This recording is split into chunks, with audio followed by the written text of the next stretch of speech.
Hey folks, today's video we are going to talk about heads flying off from iron heads to wood heads. Being here in Arizona, we see our fair share of heads flying off here. People coming in and says, well, my head flew off. And whether it be on the range or on the golf course, the last thing you want is to be on the range and all of a sudden you're like, hey, everybody stop hitting. That's kind of embarrassing. You got to make the walk of shame, go grab the head. But there's reasons why your head, especially if it keeps continually happening.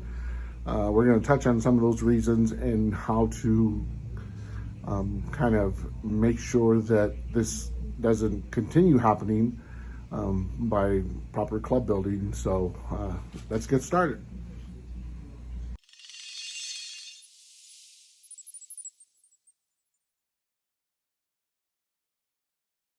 Today I want to talk about heads flying off the shaft.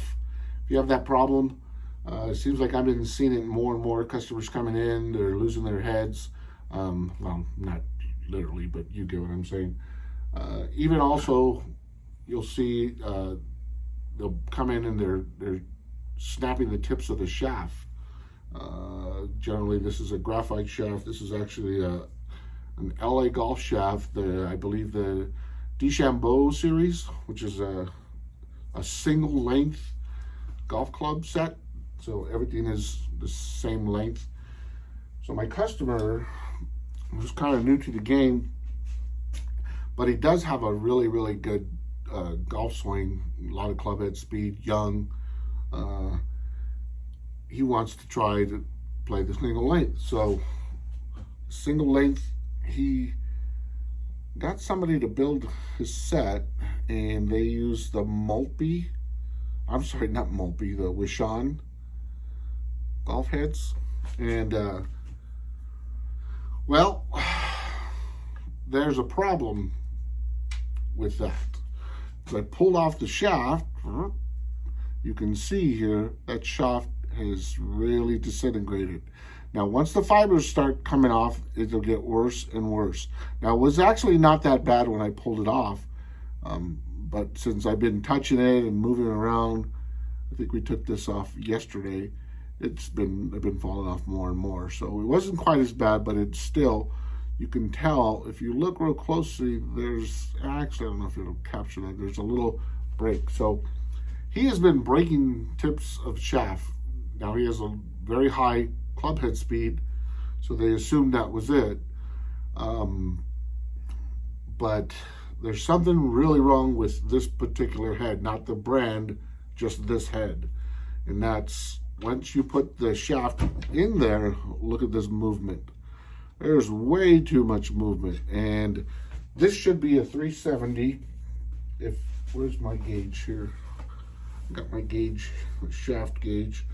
So this is a shaft gauge. It has male and female sections, so you can check 370. Let's see. There's the 370 right here, and you can see as I put it in there, that's pretty in there, nice and tight, right? So if I hit the head, the Wishon head, and we'll do the 370 here. Watch this.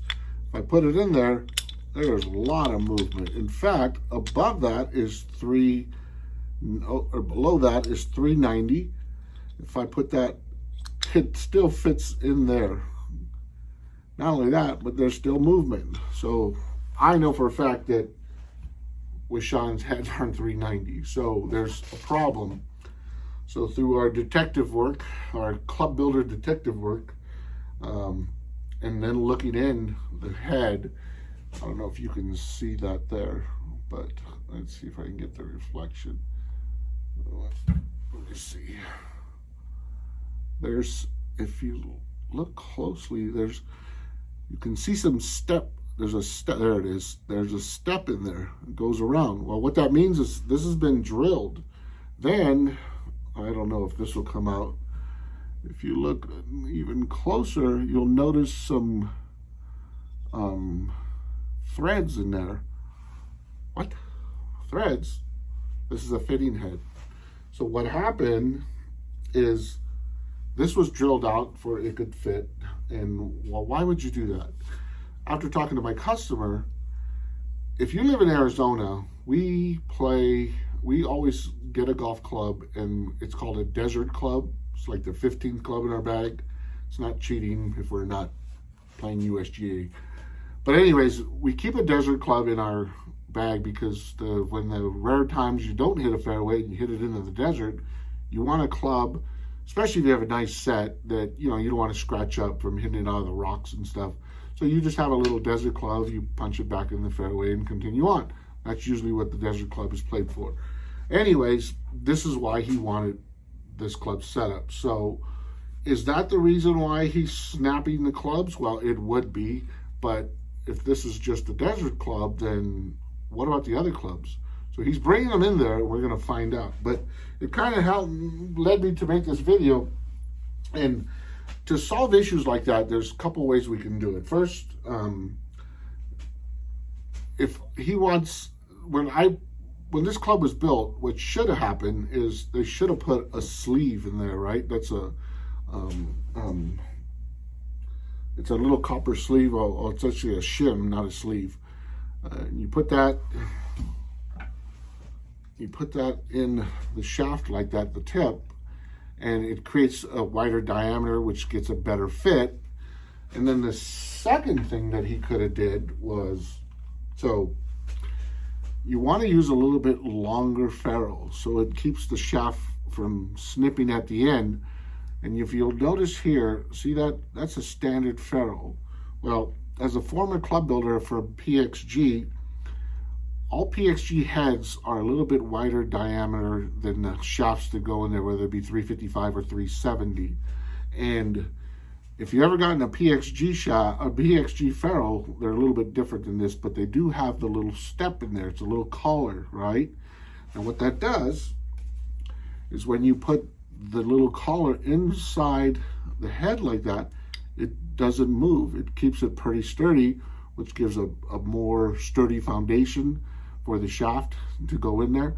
So if you put just a flat head, a flat ferrule, what'll happen is sometimes if you got a shaft that's a little bit too small for that head, through hitting the ball, especially if you hit on mats, it'll start coming loose, and then what'll happen is the head will fly off, or you'll snap the tip. So a lot of the days with YouTube and all the information that we have, we're seeing a lot of people who are wanting to do their own club building in their garage and so on, and I think that's amazing. In fact, there's a shortage of club builders out there.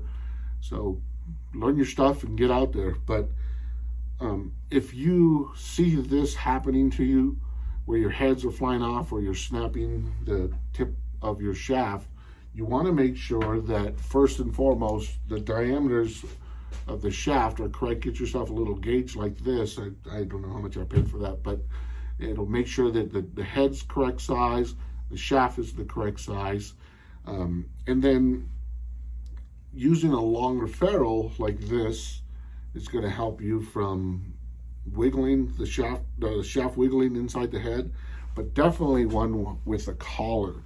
So if it fits in there correctly, now that ain't going nowhere. Now, if you have a shaft, you don't need that. Let's make that clear. It's just if you're starting to see some of those problems where your heads are coming off quite frequently. This gentleman has 3 heads already that have not just come off, but snapped. And I've actually seen a couple of customers bring in their clubs because their heads are flying off. Well, another culprit for that cause is, especially if you live here in Arizona in the desert where we're located, is people leaving their clubs in the car. What'll happen is the temperatures can get up to 120, 130, 150, maybe even higher than that, I'm not sure. But what happens is your clubs, the epoxy starts melting, and then all of a sudden your heads start flying off. I see that a problem a lot with drivers. Another issue too is like with this driver right here. Sometimes the drivers have little ports where they, like the PXG, there's a port and a glue is shot into the head. Now the glue's in there for a couple reasons. It could actually help with being draw or fade bias. It could help with hitting the ball higher and lower. It also dampens the sound. So wherever you put the glue, so example, if I were to put the glue in there and I tilt the head like this, well, that's going to be a little fade bias. If I put the glue and I put the head more like this and let the glue melt down like this, then that's going to be a little draw bias. So same thing if I tilt it back or tilt it forward, that's going to help hit the ball higher or lower. But what I see a lot is people are putting their golf clubs and leaving them in their cars, especially here in Arizona, and their clubs are sitting like this, and all that glue goes melting down to here, and then they hit it and they can't figure out why they're slicing the ball. What? I don't know what that was. Anyways, same thing if they sit like this and the glue melts down towards the heel, now all of a sudden they're drawing the ball and they can't figure out why. So same thing with heads flying off, the epoxy. You want to be careful. Don't leave your golf clubs in your car. Even sometimes in the garage. I keep my golf clubs inside. So that's just, they lay right next to me. No, I'm just kidding. So that's something to look out for. If you have any questions, leave them down in the comments. I'd appreciate a like. Please subscribe to our channel. We're going to be providing more and more club fitting, club building, and golf instruction, possibly in some other cool stuff on our website. So smash that like button, subscribe, and go to our website. If you want to get some cool hats, we got these in black, gray, and white. You can purchase and ship them. So thanks for watching, and we will see you in the next video.